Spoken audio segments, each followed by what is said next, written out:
Ukrainian President Volodymyr Zelensky has reaffirmed direct talks with Russian President Vladimir Putin remain the most effective path forward as per the Ukrainian president, as he emphasized Ukraine's continued fight for freedom while Ukraine's calls for peace are ignored. In a defiant Independence Day address to the nation, looking ahead to the post-war period, Zelensky stated that the presence of foreign troops in Ukraine would be important. The issue on the ground, the presence, as they say, boots on the ground, is important to us. It is too early to talk about this. First, the infrastructure will be prepared. And of course, the Ukrainian army plays an important role in this infrastructure. Also, Canadian Prime Minister Mark Carney, who was also in Kiev for the commemorations, said that Ukraine's security guarantees are not the choice of Russia.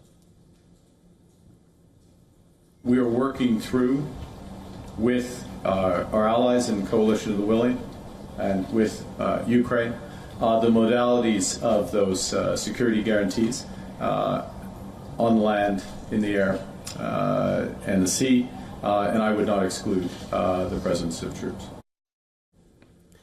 Amid this, Russian Foreign Minister Sergei Lavrov told NBC News that Putin and US President Trump had discussed the issue of security guarantees for Ukraine and that Putin had raised the issue of the failed Istanbul discussions of 2022. At those discussions, Moscow and Kiev had discussed Ukraine's permanent neutrality in return for security guarantees from the 5 permanent members of the UNSC. Lavrov, Foreign Minister Russia, he said that the countries would be guaranteeing security, which he underlined must be neutral, non-aligned with any military bloc, and it should be non-nuclear. He made it clear that NATO membership for Ukraine was unacceptable to Russia. President Putin and President Trump and the guarantors would be guaranteeing the security of Ukraine, which must be neutral, which must be non-aligned with any military bloc, and which must be non-nuclear. During negotiations. Commenting on Ukraine's leadership, Lavrov said the Kremlin views Zelensky as the de facto head of the regime, but not a legitimate leader of Ukraine, while adding that the Kremlin will not accept Zelensky's signature on any legal documents establishing terms for an end to the war.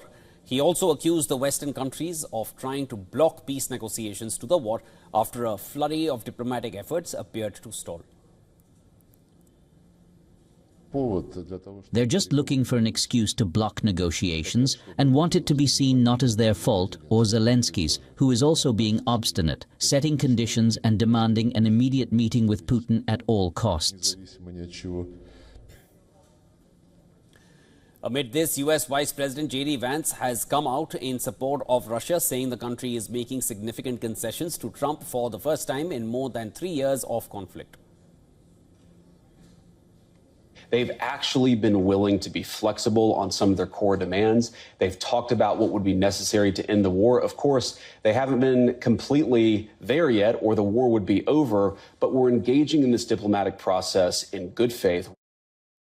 And Vance cited the U.S. administration's belief that Ukraine's security guarantees and territorial issues will be a key factor in reaching a peace deal. His remarks come as tensions remain high on the battlefield. On Sunday, the Kremlin said that Ukraine had attacked Russian power and energy facilities, blaming drone attacks for a fire at a nuclear power plant in its western Kursk region. The Ukraine government's Center for Countering Disinformation said that it had been reported that the shooting down of a drone allegedly caused this fire and blamed Russia for spreading manipulations. There were no injuries and the fire was extinguished soon enough. Also on Sunday, Russia and Ukraine both confirmed a prisoner swap which had taken place, with 146 soldiers on each side being exchanged. Russia's defense ministry also said that 8 people from Russia's Kursk region, which was partially occupied by Ukraine for several months, had been handed over and would return home. Zelensky said those returned by Russia included soldiers, border guards and civilians, most of whom have been in captivity since 2022. He also said journalist Dmytro Khilkyuk, who was kidnapped in the Kiev region at the start of the war, was coming home.